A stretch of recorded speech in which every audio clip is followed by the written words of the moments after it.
What's more frightening than not being able to control the outside world is when we realize that we don't seem to have that much control over ourselves. And that kind of anxiety can leave us acting out and sabotaging ourselves and our relationship in all kinds of ways.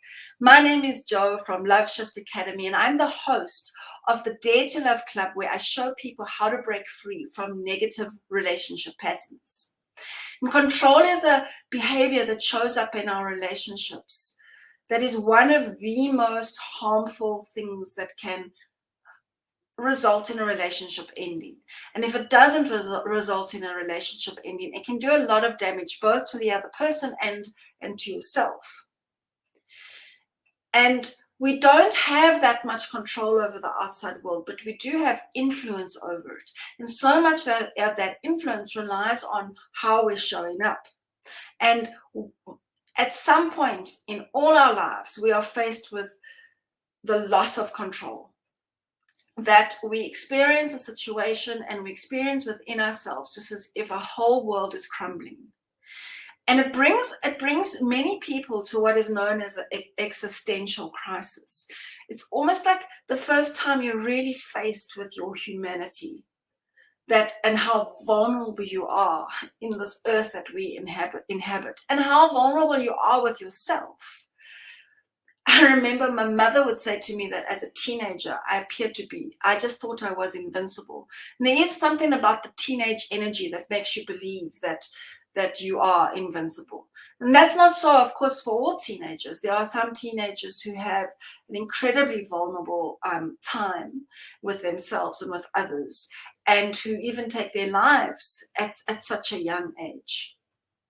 So the age that it first starts to hit us, that we don't have that kind of control we'd like, it can lead us to feeling very uncertain about who we are in this world. And how we behave when we're feeling that loss of control depends on what we were taught growing up in childhood and what worked and what didn't work. So some people will become very violent and angry and aggressive. And other people may go towards self-harm.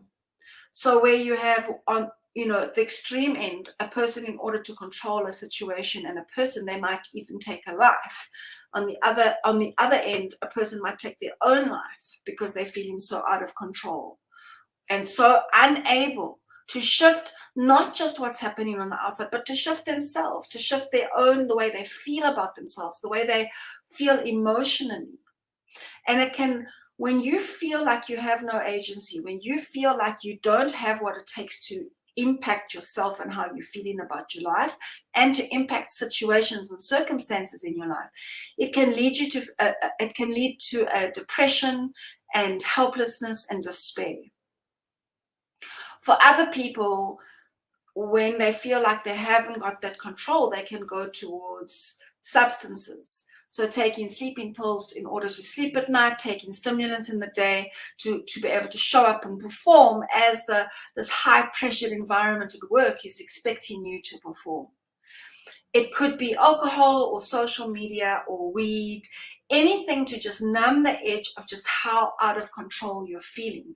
And what exacerbates it is that when you are faced with a situation that you don't have control over, you won't be able to sleep as well, because your mind is programmed to keep you up so that you can solve the problem.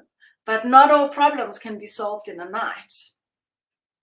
And when you're faced with a difficult situation, the best that you can hope for is that you know what to do and you're willing to do it and you take action. That's at least now, I don't have complete control over the outside world, but I feel like I have control over myself.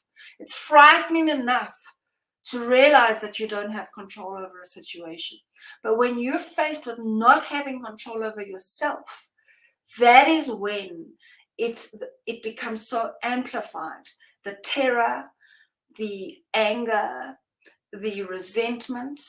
And if you're not aware and you're not conscious of why you're experiencing all the emotions you're experiencing, you may well blame the people around you for how out of control you're feeling with yourself.